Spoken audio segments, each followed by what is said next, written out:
Arrancamos así nuestro primer bloque del programa de hoy, en este caso para hablar con el ingeniero agrónomo Haroldo Zubillaga, para explicarnos a todos nosotros y a todos ustedes de qué puntos se tiene que tener en cuenta a la hora de entregar una mercadería a un centro de acopio y de ahí saber qué nos van a pagar, qué nos van a descontar y cómo va a ser clasificada nuestra mercadería. Vamos a disfrutar de esta entrevista con el ingeniero agrónomo y perito clasificador de grano, el señor Haroldo Zubillaga.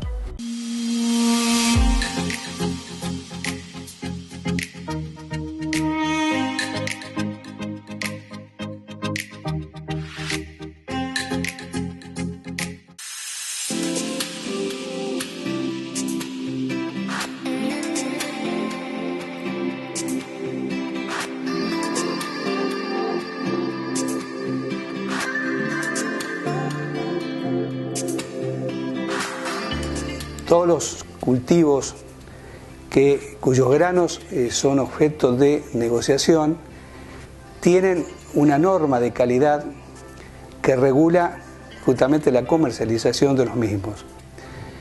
Ahí tenemos que diferenciar dos tipos de normas. Una que es la que caracteriza a los cereales, que tiene un nombre que es un estándar. Un estándar, ¿qué significa? Es un ordenamiento de aquellos rubros que interesan justamente en la comercialización por grados comerciales. Entonces nos va a aparecer los 3 grados posibles, grado 1, grado 2 o grado 3, es decir, y eventualmente cuando no cumple con los requisitos del grado, es decir, la mercadería quedaría fuera del estándar. ¿Qué significa ser grado 1, ser grado 2, ser grado 3? Es decir, está referido justamente a la calidad. O sea, una mercadería que es grado 1 tiene una calidad superior. Una mercadería grado 2 es un intermedio y una mercadería grado 3 es inferior. ¿Cómo funciona en el momento que la persona tenga que vender esa mercadería? Aquel que tiene una partida que es grado 1 le van a reconocer automáticamente un 1% sobre el precio. ¿Por qué? Porque el precio siempre en esas mercaderías que se comercializan bajo ese modelo de norma está referido al grado 2. O sea, el precio de referencia, el precio de pizarra que se conoce, está referido al grado 2. Entonces, si uno tiene una mercadería de mejor calidad, automáticamente le reconocen el 1% de sobreprecio. ¿Qué pasa cuando alguien tiene una mercadería que es grado 3? Tiene una rebaja, en este caso de 1,5%. Entonces ahí es lo importante también, que lo puede llegar a hacer el productor, o sea, cuando tienen cierto conocimiento, digamos, cómo mezclar una mercadería, es decir, si por ahí tiene diferentes calidades de lo que ha cosechado, es decir, puede realizar una mezcla. Que es lo que normalmente hace un acopiador. El acopiador de una cooperativa es acomodar la mercadería, es decir, mezclar lo que tiene de malo, digamos de grado 3 o que eventualmente esté fuera de estándar, con una mercadería grado 1 para llegar a un grado 2 y ganarse un 0,5% solamente con la mezcla. Eso es un poco básico para aquellos que trabajan en el acondicionamiento, en el recibo de granos. Ya con esa mercadería ya va a los destinos finales, ya tiene que estar acondicionada. Bueno, existen dentro de ese modelo de norma, es decir, rubros, ¿no es cierto? Hay rubros que son importantes porque son los que justamente definen la calidad, definen el grado. O sea, que se llaman justamente rubros determinantes de grado, rubros de calidad. Entre ellos tenemos, por ejemplo, algunos son comunes a los cereales, o sea, al trigo, al maíz, a la avena, al sorgo, es decir, y otros, es decir, son específicos. Es decir, vamos a tomar, por ejemplo, 2 cereales importantes como el maíz y el trigo, ¿cierto? Bueno, en el caso del maíz y en el trigo, los dos, ese tipo norma, tienen un rubro que se llama peso hectolítrico, que es una medida, digamos, diferente a los demás rubros, porque acá es una relación de kilos de peso, ¿no es cierto?, en una medida de volumen, en un hectolitro, es decir, un equivalente a 100 litros. Es decir, ¿cuántos kilos entrarían en un volumen de 100 litros, ¿no es cierto? Bueno, eso nos da un poco idea del aprovechamiento de una instalación. Es decir, cuando mejor peso hectolítrico tiene, significa que yo puedo poner más cantidad de kilos dentro del mismo espacio. Entonces, todos los valores de peso hectolítricos en el estándar van a ser superiores para el grado 1, van a bajar un poco para el grado 2 y van a ser inferiores para el grado 3. Tanto en el maíz como en el trigo pasa exactamente lo mismo. Tienen diferentes valores, lógicamente, porque son diferentes granos. Por lo tanto, la variación de peso hectolítrico va a estar en función del tipo de grano y cómo se acomoda dentro del recipiente donde se hace la medición. Que después, en todos casos, podemos hacer una muestra como para que se den cuenta cuál es, digamos, la forma de determinarlo. Otro rubro que es importante, que para todos los granos, son los daños, los problemas de daños que puedan tener. Entonces ahí también surge una diferencia en los diferentes cultivos. O sea, en el caso del maíz son varios daños, pero están agrupados todos en un mismo rubro. O sea, pueden ser granos brotados, pueden ser granos calcinados, fermentados, con verdín. Es decir, todos esos rubros, es decir, se pueden unificar todo en un solo rubro que se llama dañados. Y tiene un valor, ¿no es cierto?, para grado 1, tiene un valor superior para grado 2, tiene un valor más superior para grado 3. Otro rubro que en el caso del trigo, ese rubro dañados es el que más se divide. ¿Por qué? Porque hay más problemas en el caso del trigo. En el trigo nos van a surgir daños que pueden provenir del almacenamiento propiamente dicho, que son los granos que se llaman ardidos y dañados por calor, y otros que son daños provenientes del cultivo. O sea, en el trigo es muy frecuente, digamos, un daño que es el que ocasiona el fusarium. El fusarium es un hongo, es decir, que aparece en el momento de la floración del trigo. Y bueno, ahí, si dan las condiciones, el fusario se desarrolla dentro de la semilla y prácticamente consume todos los componentes de esa semilla. Y bueno, cuando cosechemos, vamos a tener un grano que es totalmente arrugado, blanco, es decir, que prácticamente tiene muy poco uso panadero. Otro rubro que suele también estar dentro de esos dañados es los que provienen de situaciones climáticas, es una helada, algo, digamos, que haya una modificación en cuanto al ciclo normal de la temperatura, es decir, que por ahí viene el tiempo de la primavera ya con cierta temperatura y de golpe aparece una temporada fría, aparecen unos días fríos. Entonces es como que la planta desconoce qué es lo que pasa y vuelve a reverdecer.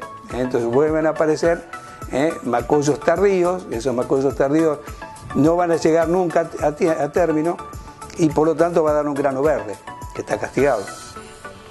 Tenemos problemas de plagas, un problema de plagas, es decir, las isocas. Es decir, la isoca generalmente, es decir, puede provocar, digamos, daños porque consume grano, es decir, sube por la planta, la parte más blandita que encuentra es el grano, entonces ahí es donde hace daño. Y después tenemos los problemas más puntuales, digamos, que tienen su propio rubro, pero que son algunos daños muy perjudiciales, muy dañinos, como es el carbón, que afortunadamente está bastante superado porque la gente ya ha tomado conciencia de cuál es el problema, porque realmente aquel que llegaba con mercadería con carbón, automáticamente se lo rechazaban, porque es un hongo muy dañino. ¿Por qué? Porque se difunde muy rápido, tiene las esporas se expanden rápidamente, son microscópicas, uno no se da cuenta, se quedan sobre la superficie del grano y automáticamente cuando eso germina, es decir, recién nos vamos a dar cuenta en el momento de la espigación. Y otro daño que también tiene su propio rubro es el daño que se llama panza blanca.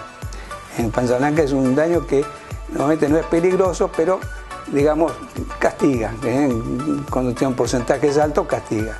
Es decir, que está relacionado más que nada a un desequilibrio entre el almidón, ¿no es cierto?, que contiene la semilla con la proteína. Entonces, cuando se desbalancea esos dos componentes que son los más importantes dentro del endosperma de la semilla, es decir, donde está concentrada la harina, es decir, hace que ese almidón, en lugar de estar apretadito con esa matriz de proteína, se suelte.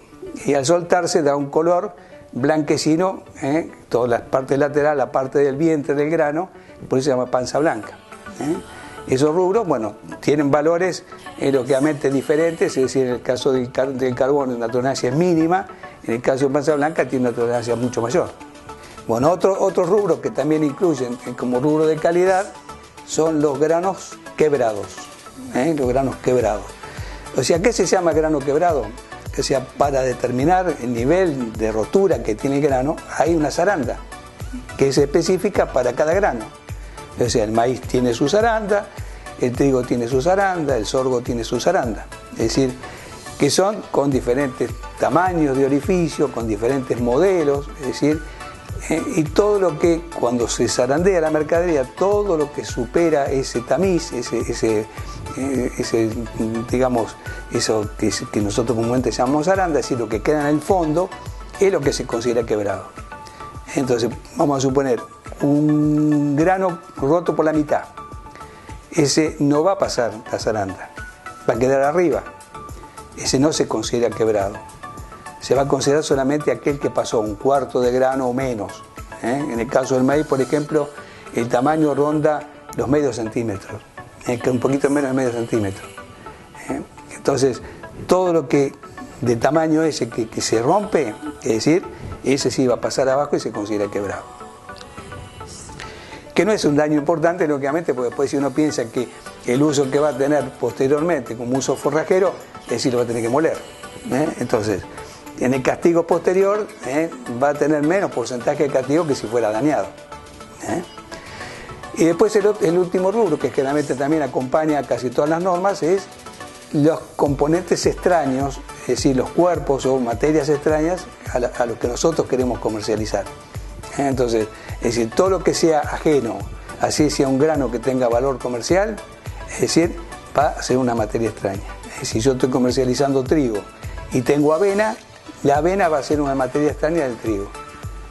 Y si o cebada o lo que sea, cualquier grano que tenga valor comercial que esté acompañando al mercadería es una materia extraña para lo que yo estoy intentando comercializar.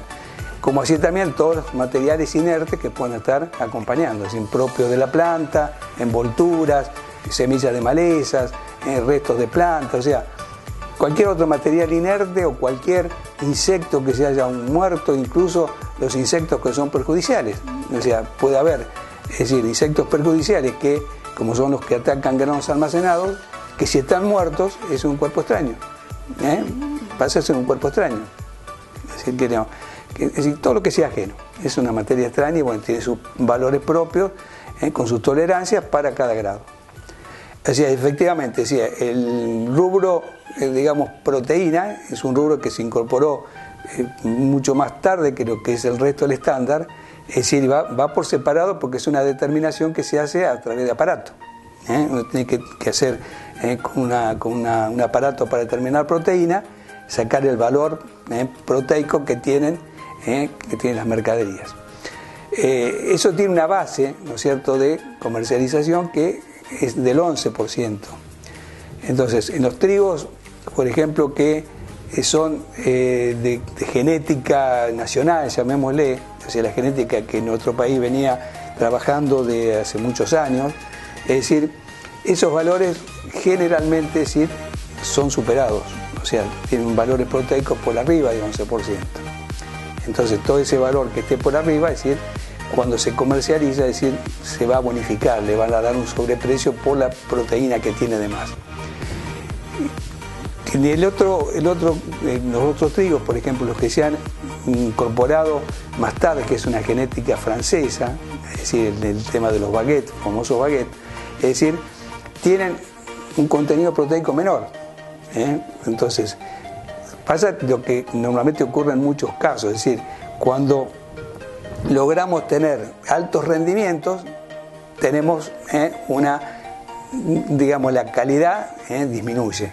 Y viceversa, es decir, cuando tenemos bajos rendimientos, así la calidad aumenta. Entonces, en este caso de esa genética, son de alto rendimiento, de alto potencial, pero normalmente los valores proteicos son inferiores. ¿Qué relación tiene con el gluten? Es decir, el gluten no está en el grano en sí. O sea, el gluten es algo que se forma a partir de determinadas proteínas que tiene el grano cuando se le agrega el agua, cuando se la somete al proceso de amasado, y ahí se transforma en gluten. O sea, el gluten no está como tal en el grano, están las proteínas. Son dos proteínas básicas que se llaman proteínas de reserva, que son la glutenina y la gliadina. Esas dos proteínas, es decir, cuando se unen hacen un entramado, o sea, que es como un elástico, que hace que después cuando eso se somete, o sea, uno le agrega levadura a la harina, es decir, para hacer una masa, es decir, permite que cuando fermenta esa levadura, o sea, hace el proceso de fermentación, todo el gas que produce, ese gluten lo retiene y hace que la masa eleve. Si no, no podría elevar, se iría todo a la atmósfera. O sea, todo el gas se nos iría, es decir, todo el pan sería muy chato. Entonces, eso es un poco. Entonces, está directamente relacionado, es decir, contenido proteico con gluten. Lo que pasa lo mismo que decíamos con respecto a las zonas, ¿no es cierto?, de producción y a los rendimientos. O sea, zona núcleo, llamémosle, o sea, altos rendimientos. Normalmente baja el contenido proteico, baja el contenido de gluten. Vas, qué sé yo, al norte, a Santiago del Estero o a La Pampa, rendimiento no tan alto, porcentajes de proteína y de gluten muy elevados. Entonces, generalmente siempre se requiere para tener, digamos, para los procesos de panificación, siempre hay digamos, un pedido de glútenes más o menos intermedio, es decir, los valores normales son 29, 28, 29, que es lo que más o menos piden los molinos, y si es un poquito más mejor, pero eso por ahí no lo podemos conseguir en la zona núcleo. En la zona núcleo por ahí tenemos 23, 24, ¿por qué? Porque tenemos mucho rendimiento, y por ahí si vas, como decía, al norte, del otro lado, capaz de tener 40% de gluten. ¿Por qué? Porque a lo mejor rinde 1.500 kilos, y acá te rinde 5.000. Entonces, esa diferencia es lo que marca después la calidad panadera que pueda tener. Eso hay un rubro específico que hace mención a la calidad panadera. Si hoy cada vez se usa más. O sea, ¿por qué? Porque los molinos compran en función de eso.